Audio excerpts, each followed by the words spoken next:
10 years ago, I graduated from the University of Minnesota. On a day much like this, it was filled with energy and excitement and a really fancy commencement speaker. He was the CEO of Forbes at the time, and I don't remember a darn thing he said. I don't remember one thing. I do know one thing he did is he hired a BSc grad, Rich Karlgaard, to run the company, and I think that was a great idea. But on that day, they let a regent, one of the folks from the board, share for 30 seconds. And he was an executive at Cargill, and he said, "Students, you are ready. Go and serve others." And that's what stuck with me. And so today I want to encourage you to serve others. I'm going to tell you some stories. We'll see how they go. And believe me, I talk fast. My grandma tells me, so hopefully it's not too long. So I was 22 years old, a graduate of the University of Minnesota, and I was here in Bismarck. And a high school senior from West Fargo said, "Hey, Greg, I've got these friends. We want to get together and we want to change the world." And I said, "Okay, cool. How are you going to do that?" And they're like, "We have no idea. Talk to me next week." I was like, "Okay." And so I got together and they started meeting. And these students were putting together what they hoped would be the largest food drive in the history of the country. And I asked them how they would do, and they said, "I don't know." And so I was like, "When do you guys meet? Can I come to a meeting?" They're like, "Are you free on Sunday nights?" I'm like, "Yeah, I'm free most nights, and weekends I'm very single." And anybody here out there very single, like really single? Got some hands up? Okay, look around, ladies. So I was really single, so I was helping these students out. And they had this idea to fill the floor of the Fargo Dome, a venue much like this, with food. And so they had these ideas, and what was interesting is so many people kept asking them questions. How are you going to do it? How are you going to fill the floor of a venue with cans of food? What are the logistics going to look like? How are you going to get people out of school? And I'm sure that's easy if you know how to do that. You guys know how to do that? I was good at it. But anyways, I noticed that there were these people that said, like, they took it upon themselves to be devil's advocates. Have you guys ever met devil's advocates? Like, I see some chuckles. Yep, right here, the single guy, okay. It was so frustrating for me. I was 22 years old. I was adulting. And these students ended up defying the odds. Now, this was by far the least efficient service project in the history of the world. The kids would gather food in the classes. They would bring it to the floor of the Fargo Dome. They would spread it all out, and then they would organize it and put it back in boxes for the Great Plains Food Bank. And on the day of Fill the Dome, the first year, they had just been on Good Morning America. And my job was, after the celebration, was to manage the 100 high school and middle school kids that were volunteering to package up the food. A tremendous amount of stress.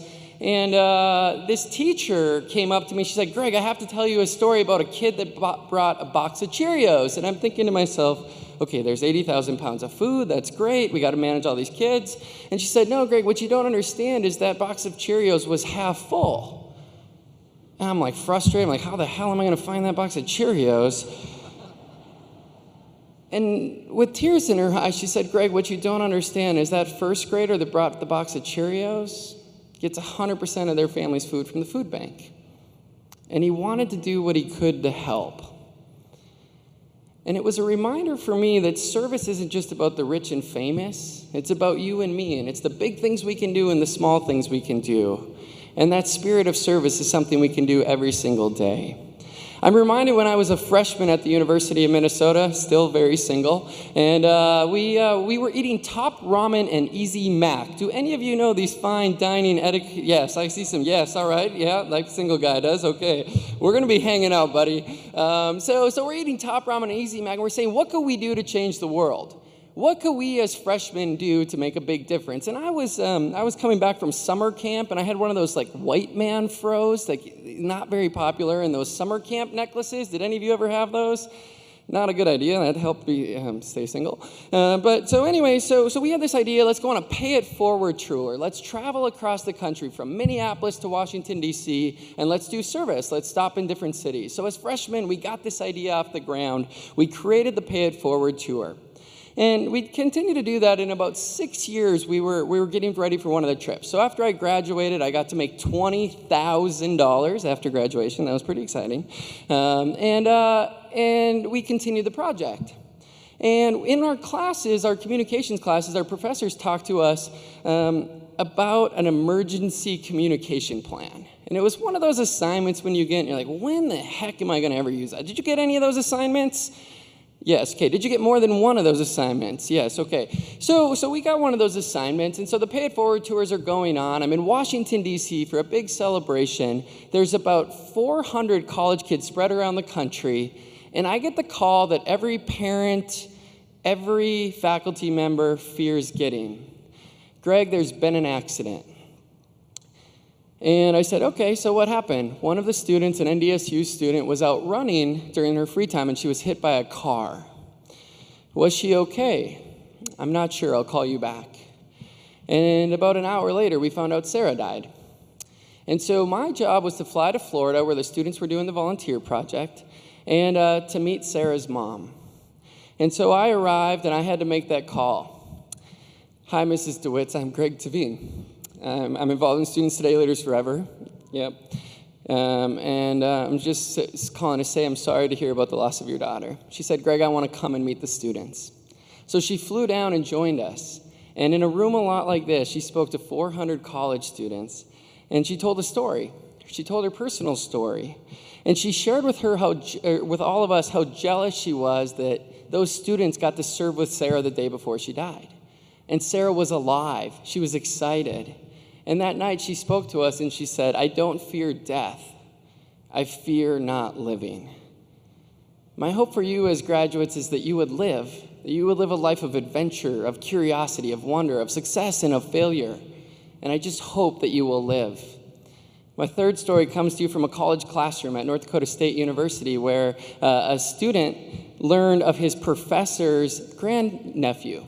His grandnephew had a limb that wasn't fully formed, like many of ours. And he was so frustrated with the price of a replacement limb, an artificial limb.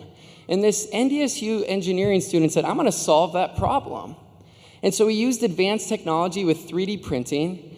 And within 2 years, he produced a limb at 10% of the cost with 3D printing materials that now that young child has the ability to live a fully functional life.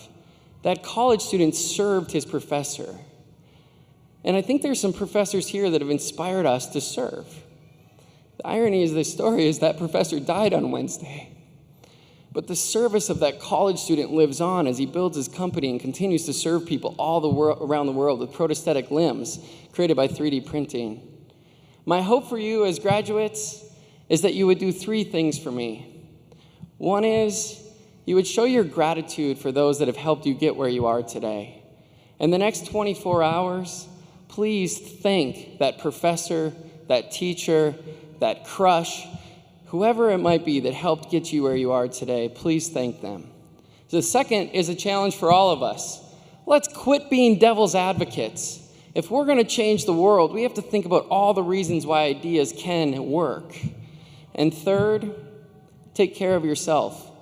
As a person that has struggled with mental health challenges, depression, I know I have to take care of myself, and you do too.